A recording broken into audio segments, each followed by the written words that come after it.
तोरा मन दर्पण कहलाए, तोरा मन दर्पण कहलाए। भले बुरे सारे कर्मों को, भले बुरे सारे कर्मों को देखे और दिखाए, तोरा मन दर्पण कहलाए, तोरा मन दर्पण कहलाए। ओ मन ही देवता मन ही ईश्वर, मन से बढ़ाने को, मन ही देवता मन ही ईश्वर, मन से बढ़ाने को।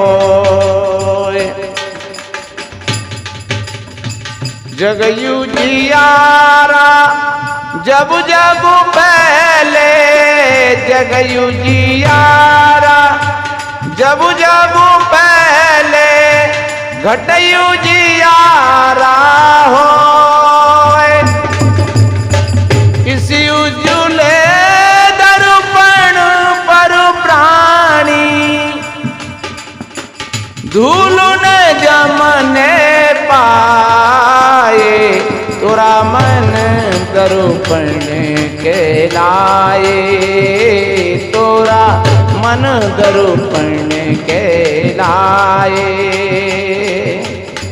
भले बुरे सारे कर्मों को, भले बुरे सारे कर्मों को देखे और दिखाए, तोरा मन दर्पण कहलाए, तोरा मन दर्पण कहलाए। और देखिए, सुख की कलियां दुख के कांटे, मन सब का आधार, सुख की कलियां दुख के कांटे, मन सब का आधार। मन से कोई बात छुपे ना, मन के नैन हजार, जब से कोई भाग ले चाहे, मन से भाग न पाए, तोरा मन दर्पण कहलाए, तोरा मन दर्पण कहलाए। भले बुरे सारे कर्मों को, भले बुरे सारे कर्मों को देख और दिखाए, तोरा मन दर्पण कहलाए, तोरा मन दर्पण कहलाए, तोरा।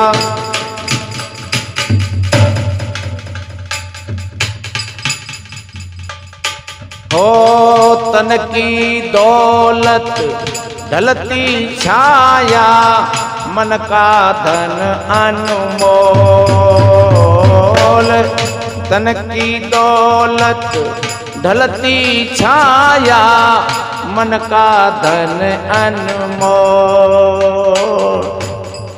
इस मन की दौलत को प्राणी मत मिट्टी में रोल,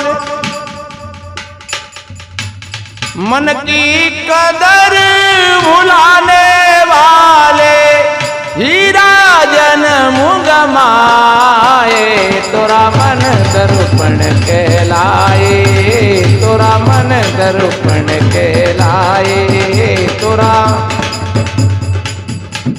भले बुरे सारे कर्मों को, भले बुरे सारे कर्मों को देखे और दिखाए, तोरा मन दर्पण कहलाए, तोरा मन दर्पण कहलाए, तोरा मन दर्पण कहलाए। कितना बढ़िया। सदगुरु कहते हैं अपने मन के अंदर झांक के देखो।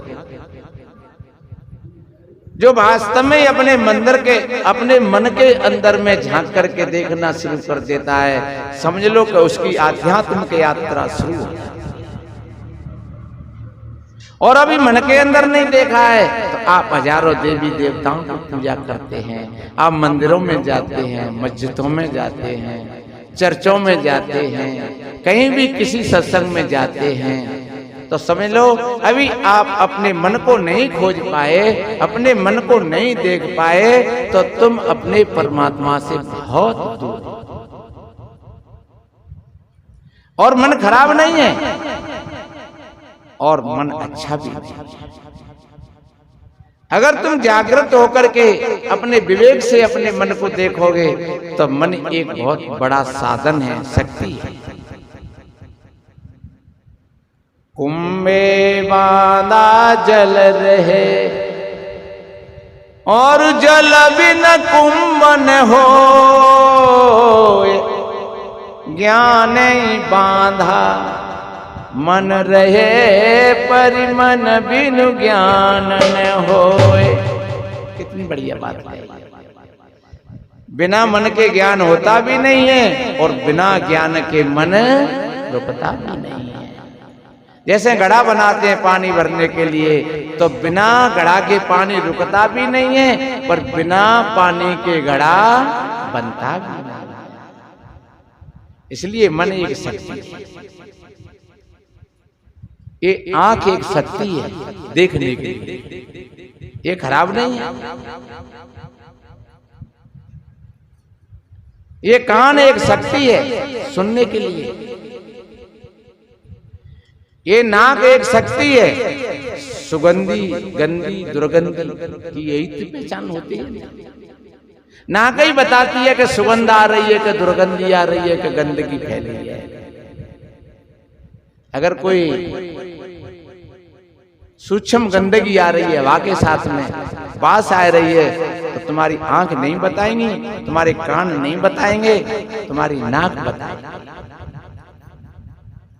जिह्वा है रसों की बहुत बड़ी शक्ति है। नमक और चीनी पीस करके रख दिया जाए तो तुम्हारी ये आंख नहीं बताएंगे कि कौन सा नमक है और कौन सी शक्कर है। आपके सामने रख दिया जाए और कहा जाए कि आप बताइए कौन सा नमक है और कौन सी शक्कर है, तो आप उसमें से चोटी से लेकर के जीभ पर रखोगे, तब जीभ कहेगी कि ये शक्कर है, ये चमड़ी है। शीत और उष्णता का यही ज्ञान कराती है। हवा गरम गरम चल रही है, कौन बता रहा है? ये चमड़ी बताती है। हवा ठंडी ठंडी चलती है, चल रही है, कौन बता रहा है? ये चमड़ी बता रही है। तो ये 5 आंखें हमारे पास में। ये आंख तो आंख है, लेकिन कान भी आंख है, क्योंकि कानों के माध्यम से हम शब्द को देखते हैं, नासिका के माध्यम से हम गंदी सुगंधी को देखते हैं, जिह्वा के माध्यम से हम रसों को देखते हैं, इस चमड़ी के माध्यम से हम शीत उष्ण कोमलता को देखते हैं। तो ये 5 आंखें हैं। और चतुष्ट अंतःकरण जिसको हम चित्त कहते हैं, खोज करने की। जब किसी चीज को हम खोज रहे हैं तो वहां चित्त है, और जब हम विचार कर रहे हैं तो वो मन है, और जब हम कुछ निर्णय कर रहे हैं तब वो बुद्धि है हमारी। ये सारी चीजें कब प्रकट होंगी? जब तुम अपने भीतर की ओर देखोगे। शाम को आप बैठ जाइए, सवेरे आप बैठ जाइए, यहीं से ध्यान शुरू हो जाएगा। किसी का नाम लेना भजन नहीं है। माला तो कर में फिरे मनुआ बांधे फिर, कर का मन का छोड़ दे मन का मन का फिर। अरे राम नाम जपना पराया माल अपना, ऐसा नहीं। और ध्यान रखो, अगर कभी कभार ऐसा होता है, जैसे हम पढ़ते हैं कि सूरदास जी ने किसी बढ़िया रूप को देखा था। पहले सूरदास नहीं थे, पहले तो अच्छे हो।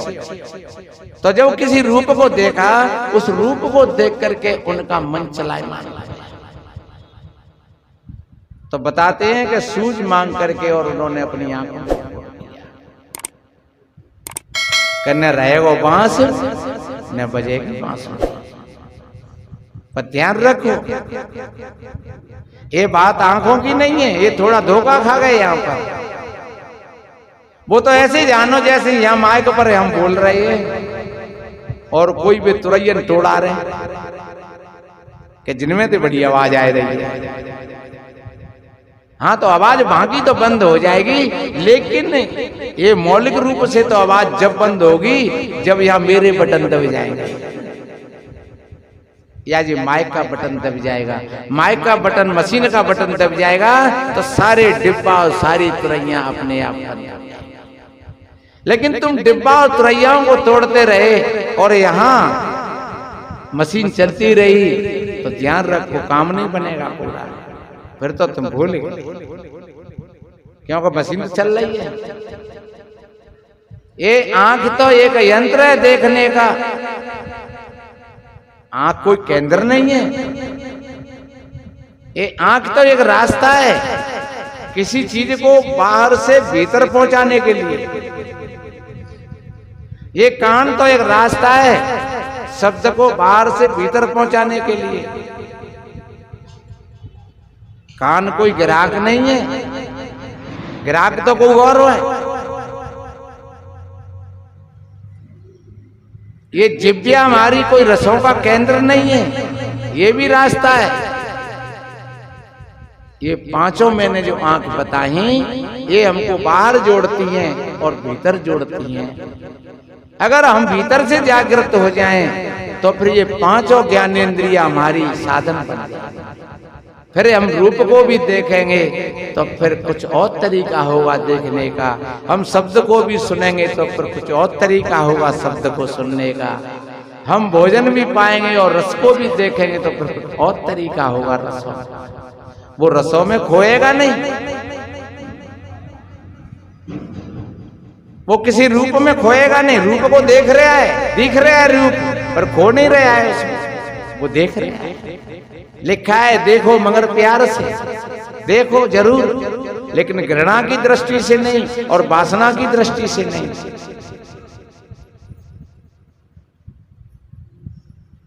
जो घृणा की दृष्टि से देखता है वह भी दोष होता है, और जो पाप की दृष्टि से देखता है वह भी दोष होता है। और जो शुद्ध देख रहा है उसमें कोई दोष नहीं है। क्या आप लोग हमको नहीं दिख रहे हैं सब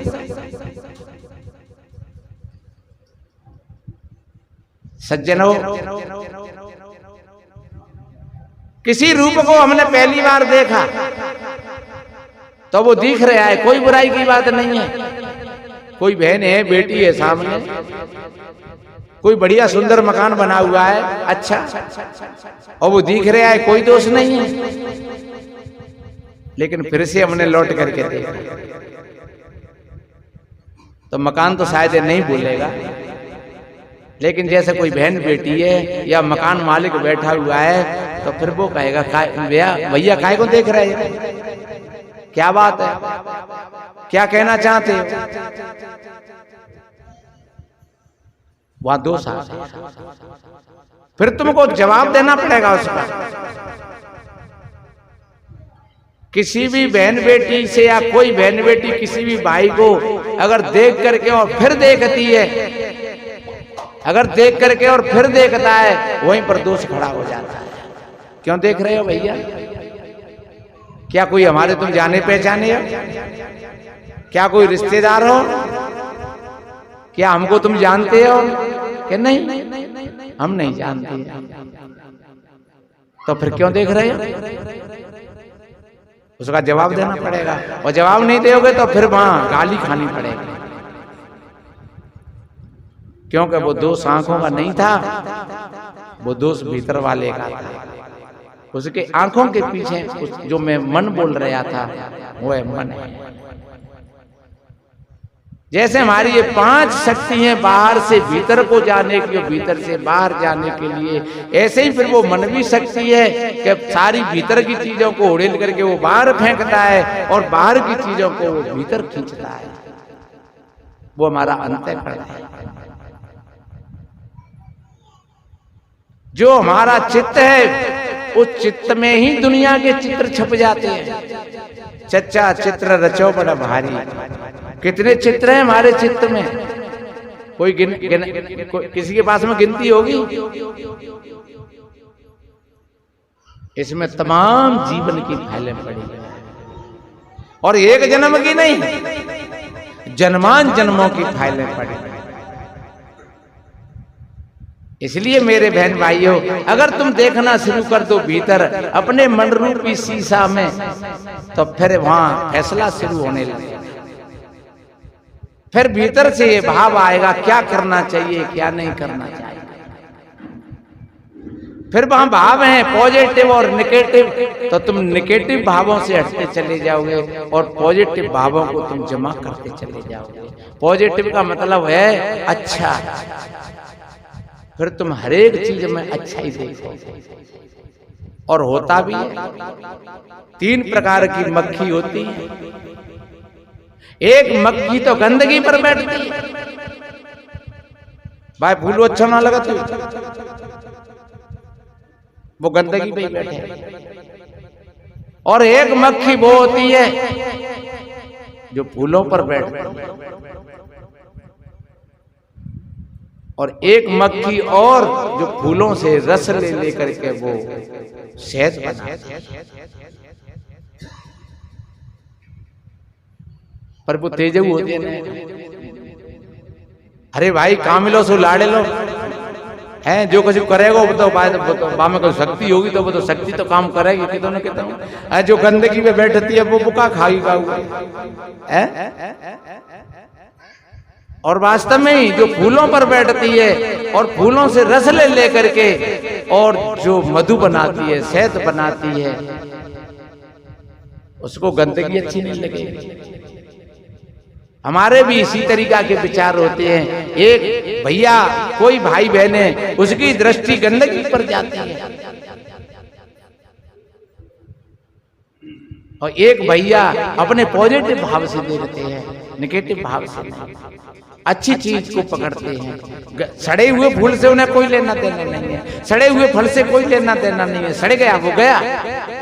अरे सड़े हुए फल तुम लोगे तो कहा होगा वो तुम्हें सड़ावे। गंदी चीज पर तुम निगाह डालोगे तो तुम्हारे भीतर में गंदगी आएगी। इसलिए मेरे बहन भाइयों, हम हमेशा पॉजिटिव भावों में रहें और अच्छी चीज को हम ग्रहण करें। और जहां अच्छी चीज को अगर तुम ग्रहण करोगे तो निश्चित रूप से आपका हृदय सागर एक अच्छाइयों से उमंग लेगा। आपके हृदय में किसी प्रकार का कोई विकार नहीं है, क्योंकि आपने उन चीजों की पकड़ नहीं करी। आपका चित्त निर्मल है, अच्छा है। जहां कहीं गंदा वातावरण होता है वहां से हट जाए या फिर उसको छोड़ ही दें। सज्जनों, चाहे वो ईर्ष्या हो, चाहे क्रोध हो, चाहे लोभ और मोह हो, चाहे वो दरिद्रता हो, व्यक्ति बाहर की चीजों से ज्यादा डिपेंड नहीं होता है। बाहर से तो व्यक्ति बहुत बड़ी बड़ी कोठी और कार और बंगला बहुत तामझाम में इकट्ठा कर लेता है, लेकिन गेट पर लिख देता है कुत्तों से सावधान, तो समझ लो वहां में कुत्ता ही है। आदमी ना आते ही और वे खा जाए। और एक आदमी चाहे भले ही उसका छोटा सा मकान बना हुआ है, वो लिख देता है स्वागतम, आइए आपका स्वागत है। जहां स्वागतम लिखा हुआ है समझ लो वहां इंसान है, और जहां कुत्तों से सावधान समझ लो कि इसमें कुत्ते ही बैठे। तो हमें अपना भाव हमेशा पॉजिटिव भाव पर, और इसी में सुख मिलेगा, इसी में शांति मिलेगी। कहते हैं वो फकीर फकीर नहीं होता जिसका दिल अमीर न हो, और वो अमीर अमीर नहीं होता जिसका दिल फकीर न हो। ऊपर की अमीरी और गरीबी ज्यादा समय की नहीं होती। एक कोई महात्मा बैठा हुआ था और कोई राजा की सवारी आ रही थी। उस राजा के सिपाहियों ने कहा, महात्मा जी खड़े हो जाओ, हमारे राजा की सवारी आ रही है। महात्मा जी ने कहा, भैया आ रही है सवारी तो फिर निकल जाएगी, और वो राजा है तो वो अपनी जगह पर राजा है, और हम तो फकीर हैं। कह दो अपने राजा से, वो थोड़े बच करके निकल जाएंगे, इधर उधर होकर के निकल जाएंगे। और जिसके पास में कुछ नहीं होता है उसके पास में सब कुछ होता है, ऐसा नियम में सृष्टि का। मैंने पहले उदाहरण दिया था महमूद गजनवी का, कि महमूद गजनवी ने 17 बार भारत को लूटा था, हजारों में सोना चांदी ले गया था लूट करके, लेकिन जब मरा तब रोते रोते मरा। और मीरा के पास में कुछ नहीं था, और वो हंसते हंसते दुनिया से विदाई लेकर के गई। कबीर के पास में कुछ नहीं था, कोई जाति बल नहीं था, सामाजिक बल नहीं था, आर्थिक बल नहीं था, शारीरिक बल नहीं था, लेकिन फिर भी उस ऐसे अंधकार में जहां इस्लाम की शक्ति चरम सीमा पर थी, ब्राह्मणों का पाखंडवाद चरम सीमा पर था, छोटे मोटे बेचारे लोगों को कोई समझता ही नहीं था, जाति समाज की आग लग रही थी। और ऐसी समय में एक ऐसी किरण पैदा भई कि जिसने लोगों के हृदय को झकझोर दिया। उन्होंने वह नहीं मानी, चाहे वो कोई बिजली खान पठान और रहे हों, चाहे वो सिकंदर लोधी रहे हों, चाहे वीर सिंह बघेल रहे हों। जहां कहीं पंडित मिल जाते तो पंडितों को फटकार देते, जहां कहीं मुल्ला मौलवी मिल जाते तो मुल्ला मौलवियों को फटकार देते। वो कह देते, तुम कैसे हो मुल्ला, है सुन्नत कराए तुरक जो हो ना, औरत सो क्या कहिए, और अर्ध शरीरी नारी बखानी तासे हिंदू रहिए। अगर तुम इस्लाम होते तो पेट में से ही होते। और कोई पंडित जी दिख गए जनेऊ डारे, तो वो उनसे भी बोल दिया कि पैर जनेऊ जो ब्राह्मण होना, महरी क्या पैराया, वो जन्म की शूद्रन पर से तुम पांडे क्यों खाया। तुम्हारे यहाँ तो यज्ञोपवीत है, लेकिन तुम्हारी पत्नी पर क्या सबूत है, वो तो शूद्राणी है और वो परोसती है और तुम खाते हो। और जहां तक कह दिया उन्होंने, जन्मत शूद्र मुए पुन शूद्रा। उन्होंने ये कहा कि जन्म होता है तब व्यक्ति शूद्र होता है, और जब दुनिया से जाता है तो वो शूद्र ही होकर के जाता है। अब बीच बीच की दशा है, आप फिर बीच में पंडित बन जाते हो, कि तुम राजा रईस बन जाते हो, कि चोर डकैत बन जाते हो, कि साधु संत बन जाते हो। वो तुम्हारी बीच की स्थिति है। हम साधु पैदा नहीं हुए थे। कोई पंडित पैदा होता तो एगोपवीत माँ के गर्भ से ही आता था, कोई मुल्ला पैदा होता तो सुन्नत पेट से ही आती थी। इसलिए कबीर साहब जी ने झकझोड़ा, भूला बे अहमक ना धाना, जिन्हें हरदम राम ही ना जाना, बरबस आन के गाय पछारी, गरा काट जिम आप दिया, और जियत जीव मुर्दा कर डारो। ताको कहता हलाल हुआ, जाई मासकों पाक कहतो है, तागी उत्पत सुने भाई, और रजो वीर से मासो पानी, मासन पाकी तुम खाई। अपनी देख कहता नहीं है अहमक, कहता हमारे बड़े ने किया, स्याही गई उनकी खून तुम्हारी गर्दन जिन तुमको उपदेश दिया। स्याही गई सफेदी आई, दिल सफेद अजहू न हुआ, रोजा बांग निवाज पुकारे, उजरे भीतर बैठ मुबा, पंडित वेद पुराण पढ़े सब, मुसलमान कुराना, और कहें कबीर तो गए नरक में, जिन्हें हरदम राम ही नहीं जाने। हरदम राम कहाँ है? अरे भैया पहले तो तुम अपने राम को पहचान ले, और फिर ये सब राम के ही मंदिर हैं, इसमें राम की प्रतिमा है, सबके अंदर में राम की प्रतिमा है।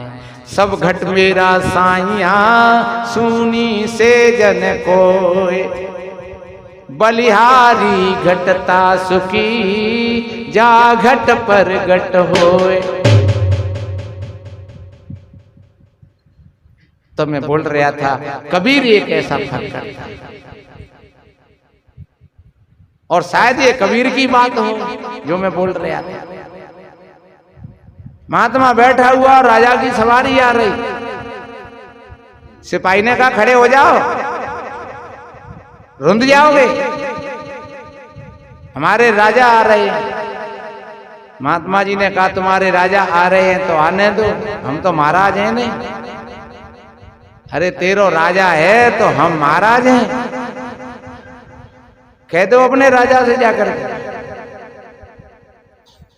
और वो सिपाही गया और जाकर के राजा से कहा कि महाराज एक महात्मा बैठे हुए, हमने कही हमारे राजा साहब आ रहे हैं, तो वो कह रहे हो कि हम महाराज हैं। राजा आए रहो तो आ जाओ, निकल जाओ, राजा का हमारे ऊपर चढ़े हो। और सच्चा व्यक्ति होता है सज्जनों, वो सच्चा ही रहता है। राजा आया और राजा ने आकर के कहा क्यों महात्मा जी, क्या तुम हमसे बड़े हो? और राजा का अहंकार तो स्वाभाविक होता है, पद का, प्रतिष्ठा का, सेना का, शक्ति का। क्या तुम हमसे बड़े हो? क्या है तुम्हारे पास में? महात्मा जी ने कहा हमारे पास क्या नहीं है, तुम्हारे पास क्या है? सो हमारे पास नहीं है। राजा ने कहा मेरे पास में सेना इतनी है, देख तो, आँख खोल करके तो देख कितनी सेना है मेरे पास में। महात्मा जी ने कहा तो तू डरपोक का है, तू डर लगे रहो, ताते तेरे को वीरे खेचे तो फिर रहो, तेने दुश्मन ज्यादा बढ़ा ले अपने। और ध्यान रख, ये सेना रोक नहीं पाएगी तब तू मरेगा ताकन, ये बच जाएगी।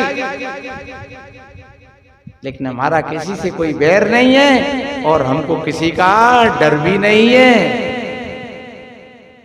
हमको कोई जरूरत नहीं है इस पमाड़े की, क्योंकि पमाड़े वही लोग इकट्ठा करते हैं जिनके अंदर में भय होती है, चिंता होती है, टेंशन होता है, जो दूसरों को लूटते हैं और मरवाते हैं और खुद मरते हैं। ऐसे ही लोग भयभीत होते हैं। वो राजा महाराजा नहीं होते हैं, वो दरिद्री होते हैं, वो कंगाल होते हैं। हमारी किसी से कोई दुश्मनी नहीं है, हमारे चारों तरफ सब लोग मित्र ही मित्र हैं, हमको किसी से डर नहीं है, कोई भय नहीं है। तो फिर हमें पब्लिक की क्या जरूरत है? राजा देख तो रहेगा मोहतरम, अरे कि हमारे पास में बहुत बड़े बड़े महल हैं, बहुत बड़ी बड़ी सुंदर सुंदर रानी है हमारे पास में। महात्मा जी ने कहा तो तुम भोगी हो और हम योगी। और ध्यान रखो, जो भोगी होता है वो रोगी होता है, जो भोगी होता है वो रोगी होता है हमेशा, ऐसा कहा है। और जो योगी होता है वो रोगी नहीं होता है। आप सोच रहे होंगे महाराज हमने तो मुकते महात्मा मत देखे बुरी तरीका से। हाँ, तो कहीं ना कहीं फिर वो कमी है, कहीं ना कहीं त्याग की, तपस्या की, खाने में पीने में कहीं ना कहीं धोखा खा रहे, ठीक तरीका से योग का अर्थ समझ में नहीं आया। योग तो एक राजा है स्वास्थ्य का, जो वास्तव में ही जो योगी बन करके अपने अस्तित्व और अपने परमात्मा से जिनका जॉइंट हो जाता है, वो दुनिया में निर्भीक होकर के अपना जीवन जीते हैं। मृत्यु को भी वे चैलेंज दे देते हैं। कबीर कहते हैं जय मरने से जग डरे, मेरे अति आनंद कम्बरियों कपाइयों पूर्ण परमानंद। मृत्यु के लिए भी चैलेंज देते हैं। वो समझ लेते हैं कि वो कभी मरने वाली चीज नहीं है, और जो जिसको हम बचा रहे हैं ये कभी बचने वाली नहीं है। ये तो शरीर तो हर समय मरता रहता है। राजा ने कहा हमारे पास में बहुत रानी है। महात्मा जी ने कहा तो तुम फिर भोगी हो और हम योगी हैं। राजा ने कहा हमारे पास में बहुत सेवक है। महात्मा जी ने कहा तो रोगी आदमी को तो सेवकों की जरूरत होती है, और हम तो सेवा करने के लिए तैयार है, हमें सेवकों की जरूरत क्या है। भाई को मोट हो गए तगड़ हो गए उठो ना जाए रो बुके होने पानी लाइयो रे ने, अरे भैया जी कपड़े ने मिले धुपा दियो ने, अरे ने को लीटर के साफ करवा दियो भैया। तो क्या वो रोगी तो है? ऐसे रोगी आदमी के लिए भोजन देने के लिए, पानी देने के लिए, कपड़ा धोने के लिए, स्नान कराने के लिए वो ध्यान रखो, वो बड़मपन नहीं है। अन्यथा जब तक शरीर चलता फिरता रहे, जहां तक हो अपना काम अपने हाथों से करना बहुत बड़ी अच्छी बात है। जो अपने हाथों से अपने कार्य को करते रहेंगे, कोई भरोसा मत करना कि चलो बहुत धो गई कपड़न में, आज तो खुशी है वो बड़ी मौज में है, माता जी लाऊ मैं धो दे कपड़न में, हाँ बेटा धो दे, और कल ने को बात में नाराज है गई तो वो बैठी है, अब तुमने धोने पड़ रहे हैं, अब तुम्हें अपमान लगे, देख ले कल ले तो धो दे जाने और आज देख ले भूली गई, अब क्या धोने पड़ेंगे, ताते वो मौका ही मत आवन दे। जहां तक हो अपने काम को अपने हाथों से करना एक बड़ी बहादुरी, और हाथ पैर चलते रहेंगे। 70 साल का व्यक्ति व्यायाम नहीं कर सकता है, लेकिन कम से कम अपने कपड़े पहनेगा, सावन फेरे, फिर ने कम से कम यो घुमकेगा, फिर कम से कम बाय 2-4 बार बोर छोड़ करके, और फिर में ठोक पीट के और निचोड़ के और फिर फटका रहे तो बाको व्यायाम है कि नहीं? बिना व्यायाम के व्यायाम है। महात्मा जी ने कही तुम रोगी हो, और रोगी आदमी के लिए सेवकों की जरूरत पड़ती है, और हम रोगी नहीं हैं, हम तो स्वयं सेवक हैं, हम स्वयं जनता की सेवा करने के लिए तैयार हैं, हमें सेवकों की कोई आवश्यकता नहीं।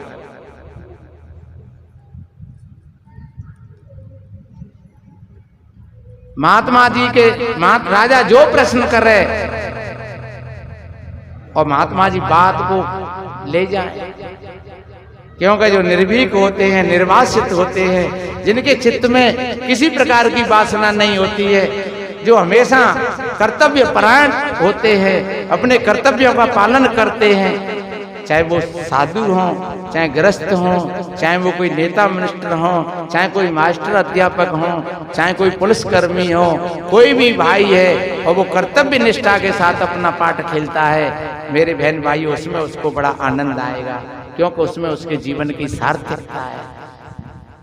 और शरीर तो तुम्हारा काम करेगा, अपने मन को तुम जगा करके रखना। हाँ, मन सोएगो, मन के अंदर में आलस आएगो तो फिर मन चोट खाएगा, मन अरे यार डट जाते, सोए लेने का आराम कर ले, नींद लग रही है सवेरे सवेरे।